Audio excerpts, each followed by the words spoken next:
Hey, what is going on, Buzz from Buzz Cuts Firewood? We had some changes to the wood yard. First one, we are stacking totes. We're only going too high. The reason, my totes, I get them very cheap because they're beat up. So I really don't want to go three high and have them collapse on me. But yeah, this is all oak.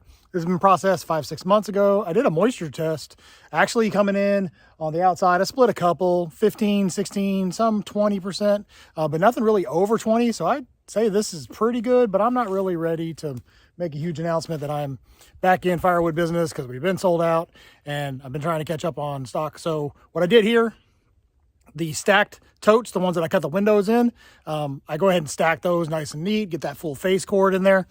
And then that gives me a good stable base to throw the loose on top. I've got some shorts, I got some regulars that are just thrown in there. But yeah, this is what we've got going on here. We'll show you a little bit more of some changes we're doing in the wood yard. And one of the big things I think we're gonna get ahead for next year. All right, along the fence here, we had some less than stellar drying conditions for the pallet wood there at the end on the right. We're not gonna do that this year. I'm taking those pallets down as I build fill orders with that oak. It's going. I've got a little bit of pear and hickory there. I've got some cherry a buddy of mine gave me, so I've got that over here. This is kind of my mixed species. I've got some old boiler wood cut off. Just got rid of some maple, got some more maple. I did pine for whatever reason. A little bit of maple cuts here. Got some live oak that is going to take forever to dry. Inside of here is some hickory. That is measuring under 10%. I'm about to pull that tarp off.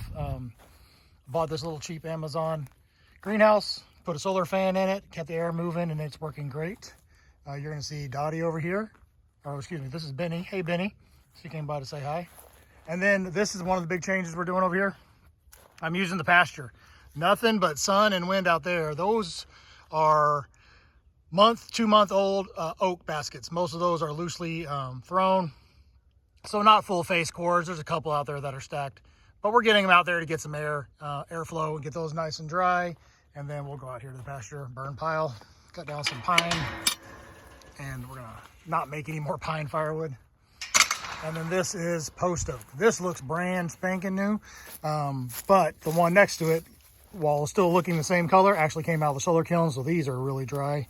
So we've got post oak all along the back of the solar kiln, and I've got 1, 2, 3, 4, 5, 6, 7, 8, 9 baskets or so of post oak. Got one that's real dry there, a third from the end. Got some shorts, but post oak, barbecue customers asked specifically for it, so I do separate that from my other oak species. Hello, Benny, say hi. I don't have any treats. We're gonna go to eat in a minute, okay? I know you want treats. I know you want treats. All right, we got the Rugged Made here. One of the things I do with the Rugged Made, because it is light enough, I usually drag it all over the yard to wherever I have the rounds cut up, and then I just split it there, bring a basket over and do that. But what that's creating is a massive amount of scrap piles. I got scrap over there that I made pine with. I got scrap over there for some oak. I got some more oak over there. I got scrap, and I got some post oak over there, and I got cherry over there. Just making the cleanup time a little longer than I would like. So I think we're going to keep the Rugged Made over here. Maybe we'll eventually build a shelter for it, but one of the big things I'm making a change this year is I am going to build and have started the bunker. This is going to be roughly a 12 by 12 foot fenced off area. Instead of going with pallets, I just went with another YouTuber's idea, and he just took some of this fencing and he put it on the inside of his fence posts. So as the wood gets in and pushes to the outside, it'll actually lean up against those posts. And I'm just going to create a mountain of firewood. I got pallets stacked. Some of these pallets were cracked and fallen on disrepair, so I went ahead and doubled up. Yeah, I lost 4 inches of ground there, but it still got 3 feet before I get to the top of the fence, and then I'm going to heap it on top of that. So I haven't done the exact calculation, and I'm definitely not stacking in here. I'm going to do a mountain of oak in here and just let it just build and build and build until it starts to kind of overflow, and then I'll just leave it alone for a year. I did and still do obviously like the totes. Problem with the totes is it is not real convenient to get them in and out of the solar kiln like I thought. I'm getting 3 in there at a time. They sit in there for 2 or 3 months, but what I end up having are totes sitting for a year anyway, and then I move them into the wind and I move them into the sun, and it's just taking some time.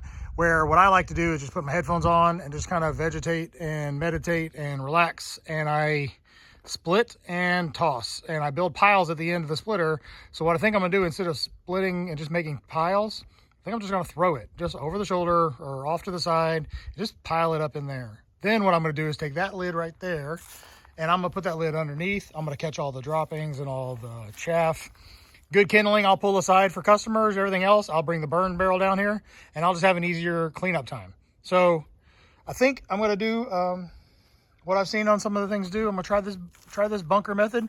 I'm gonna throw as much oak in there as I can, get that up out of the way. It's right here in the sun. A little cloudy day today, but good wind and sun here. I think it's gonna dry perfectly fine. It gets it up off the ground. And I'd like to get ahead of next year's orders, because I do have 80 totes and I've filled almost all of them already. I'm gonna get some more totes. I'll continue to stack along the pasture, and I'll use my totes for my unique wood. But I get a ton of oak, a lot of red oak, a little bit of white oak, and a whole lot of water oak. So I'm just gonna start throwing them in here, and I'm just gonna build a mountain of oak and just know that I threw it in here and just let it go for a year. And that way, next time I have orders and people need to come out, we can pull right up here. We can fill the truck with this. I've got a good handle on what a face cord of oak is with a truck bed. I don't need to use the totes as my measuring device, but they are handy, knowing that a stacked tote is exactly a face cord or exactly a rick. Here in Louisiana, guys like to call it a half cord for some strange reason. But that's an easy way to grab a basket, put it in the truck, take it to a delivery, and be done.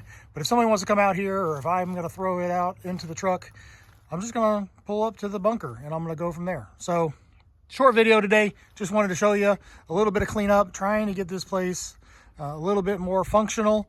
I've got some oak over here, so I still will drop my logs in probably that place area over there, but I think I'm gonna start carrying them over with the tractor, and I'll just cut them up over here. I'll buck, and then I'll just split, and I think that might be a better setup. Yeah, one of the reasons I think it might be a better setup is, again, this isn't a business for me. This is a hobby. I do make some money.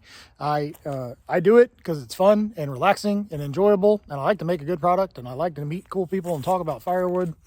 So for me, all day long, just sitting on a chainsaw, not fun. All day long, driving tractor, moving totes around is not fun. All day long, sitting, splitting, that's actually kind of fun. But all day long stacking is never fun. So I think I might like the idea. We're gonna try it. We'll just see how it goes. I'm going to bring over some logs. I'm gonna cut them. And then I'm gonna take all those rounds. I'll run them through the Rugged Made. I'll throw them in the pile. And if I feel like doing it more, I'll go get some more logs and I'll rinse and repeat. I'll run the chainsaw out of gas, and then that'll be probably a stopping point for me. Again, I'm not trying to do 8 hours. This is not my full-time job. So maximum production. We would like to get the conveyor working. I think that might make this easier to fill in some of the totes. But in the meantime, we're just gonna put the Rugged Made next to the bunker. And as I split, I'm just gonna throw them over the shoulder. I'm already in the habit of doing that. I don't really let it fall off the front of the conveyor because the oak is so straight. It usually pops before I go a full cycle. So I'm already throwing the wood before it gets all the way through.